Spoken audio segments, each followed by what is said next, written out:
Previously on Flowers for Zoe, Stories for Dennis. We all have our issues. We all have our way of dealing with them. We all have reasoning behind the things that we've done or continue to do. And that doesn't make me any better than any one of my fellow addicts out there. Like, we are in the same boat, just for different reasons. And now, coming up on the show. We'll start off, I guess, with my favorite topic, being the kids. Let's start there. I'm thinking about our listeners, people that have tuned in to follow you in your 5-year recovery journey. They might be saying, like, how are you doing this, Zoe? What is it that is making it possible for you to be here doing these things now?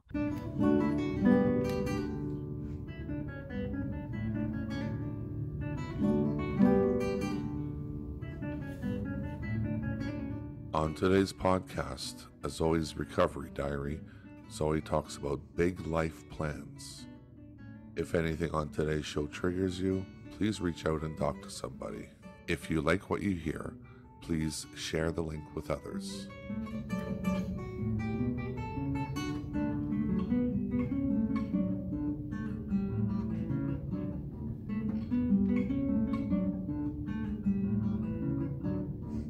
Hello, everybody. Good morning. Good morning. Hey, everybody. Today we bring you season 2, podcast number 13. And today is a recovery diary episode with Zoe. So just to kind of recap our framework invites 3 perspectives to topic discussions about fentanyl addiction and recovery. In the room, we have Zoe, my niece, sharing her lived experience with fentanyl use and recovery.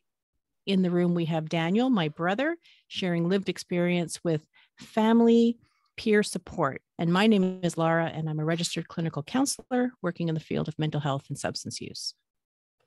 The other thing we want to let people know is listen as long as it feels good for you. And if any of this discussion is activating for you, reach out and talk to someone. 100%.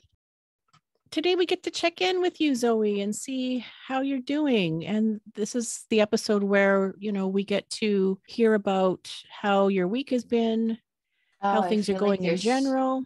Yeah, I feel like there's so much happening right now. So much has been going on. So many changes have happened in such a short time. Like, it's a lot. But then again, like I've said numerous times before, all of these problems and things that are happening are better problems than I had. So I'm happy to have them, regardless of how hard it seems sometimes or how hard it feels. I've heard you say that a few times, and it sounds like this is a statement that you return to when there's challenges going on. You kind of go back to, grounding yourself with this message about, hey, I like having these problems. These are good problems to have. I know the last time we chatted with you, there was a lot going on. There was a lot of things up in the air. There was a bit of challenging stuff going on with your mom and with the kids and where things were going to land in terms of starting school and your hopes and wishes. So why don't you give us a bit of an update on what's actually happening? Okay, well, we'll start off, I guess, with my favorite topic, being the kids. Let's start there. They've been, living with me physically now since the beginning of May. They are starting in person in class.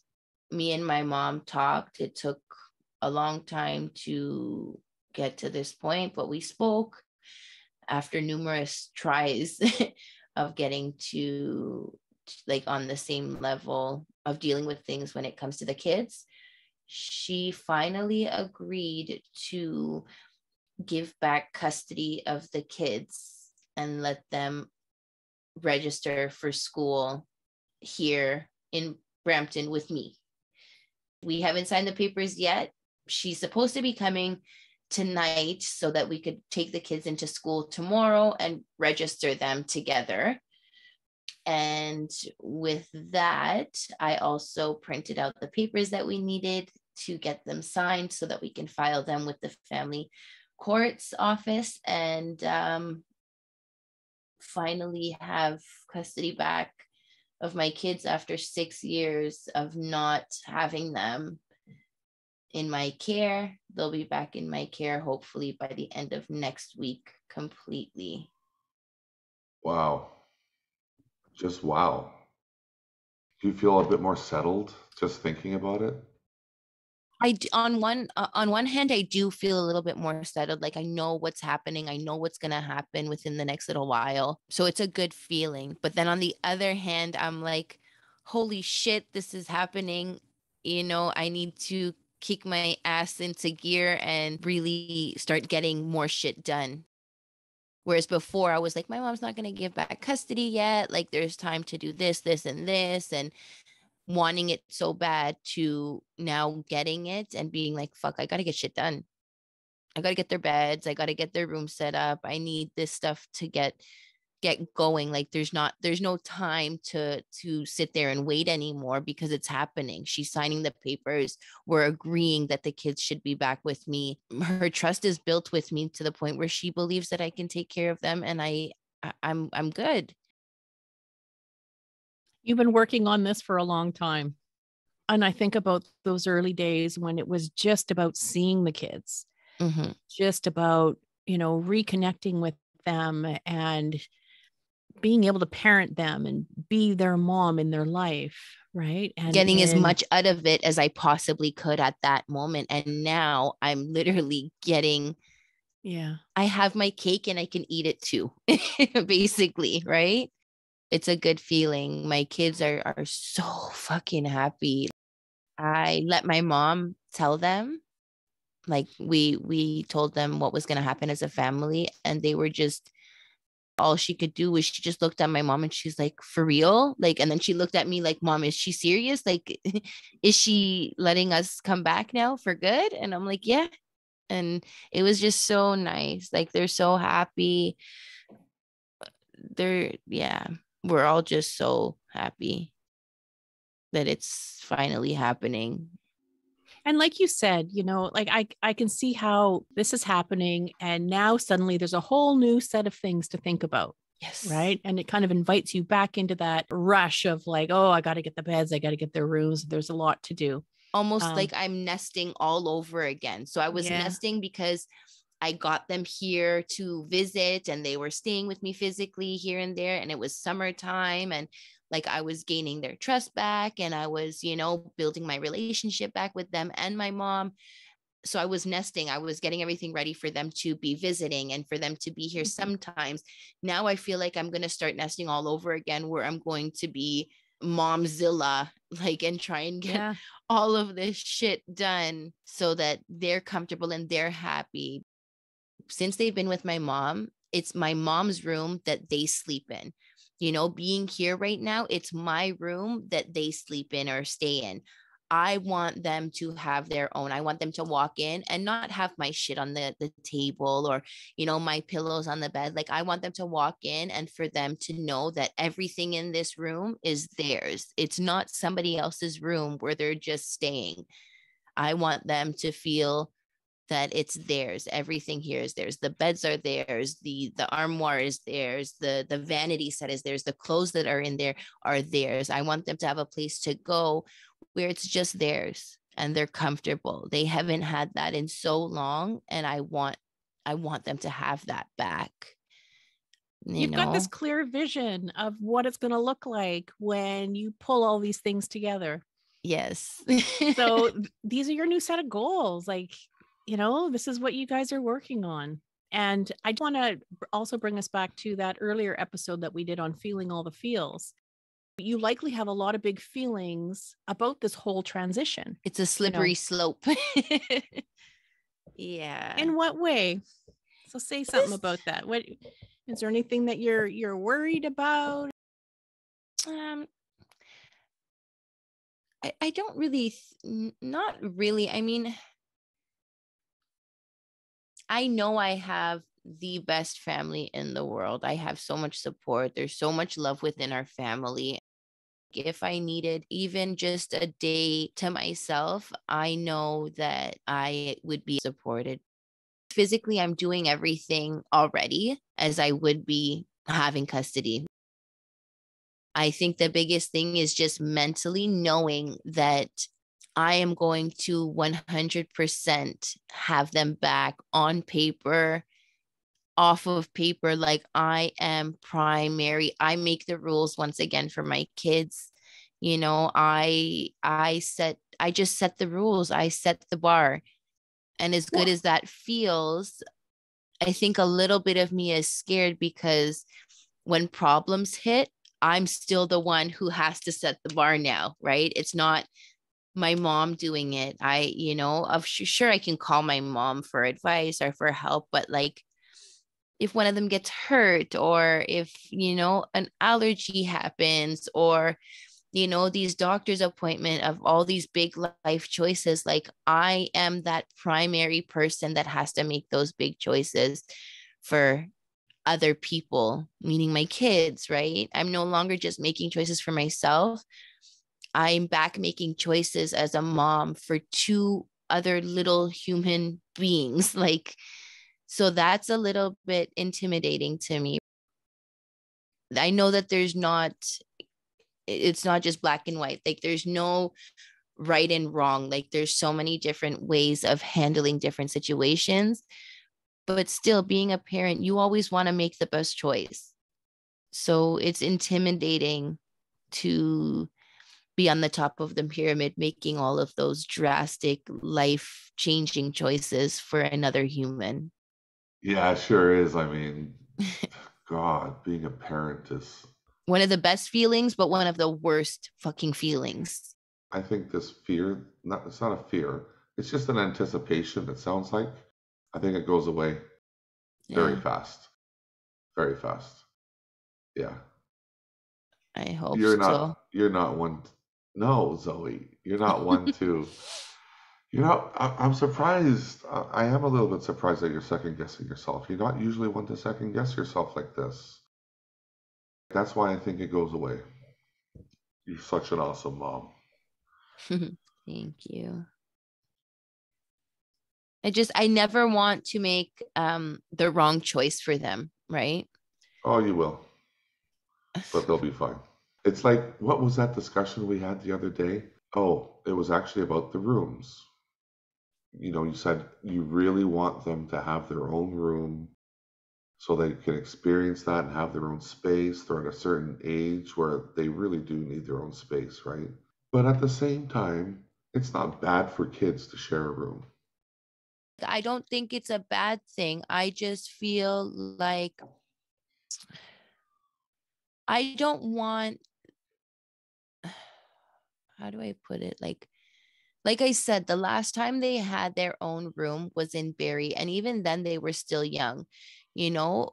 But at this point, I just feel like for the past 6 years, they've lived with my mom, and it's been my mom's turf. It's been her bedroom, her bed, her cupboards, her dressers, her, perfumes, her vanity.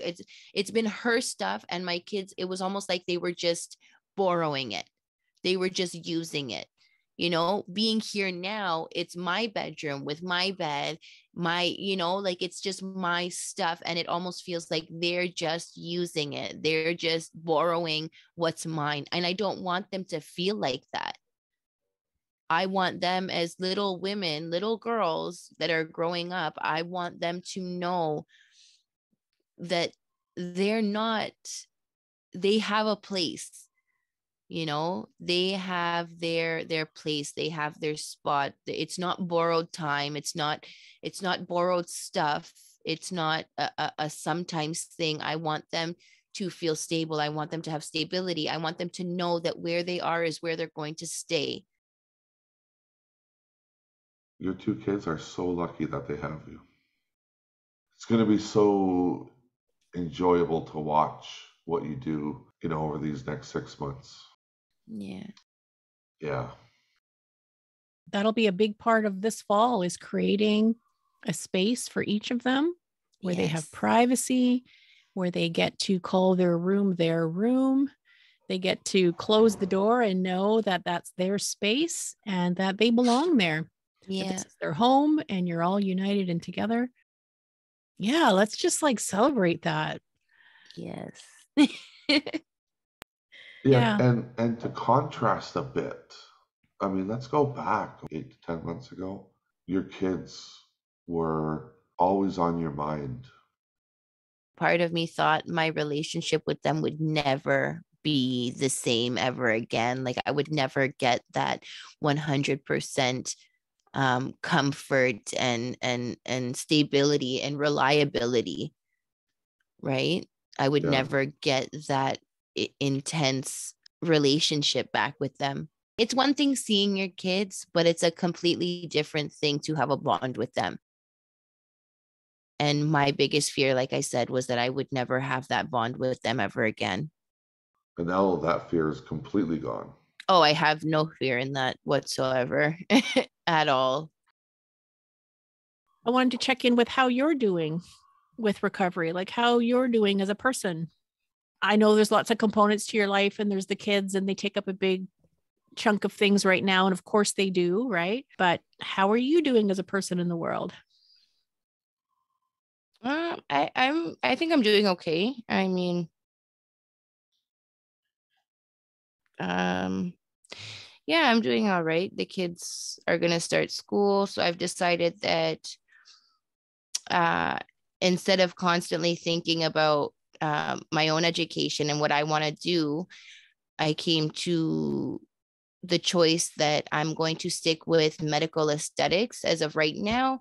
And once the kids are in full day school starting this week, I'm not even going to double guess myself or think about it anymore. I'm literally just gonna apply for OSAP and I'm going to jump into a medical aesthetics course and just fucking do it. Because the more I sit here and think about it, like the longer it's gonna take for me to get into it.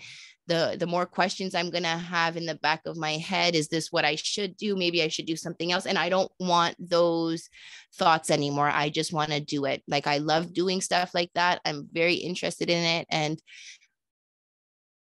I can start off making like 65,000 a year. And I'm so fucking happy with that. I just want to do it. And I could That's have this awesome. done within a year. So, and then from there, I could be working, making that much money yearly. And then if I want to, with all the stuff I'll be learning and all the new knowledge I'll have on this subject or on this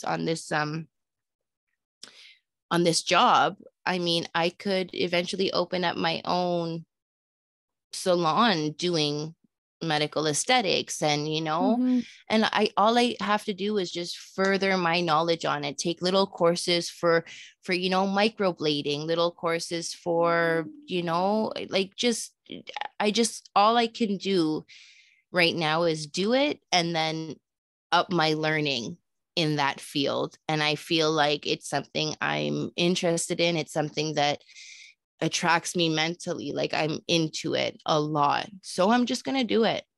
Lovely. Yeah.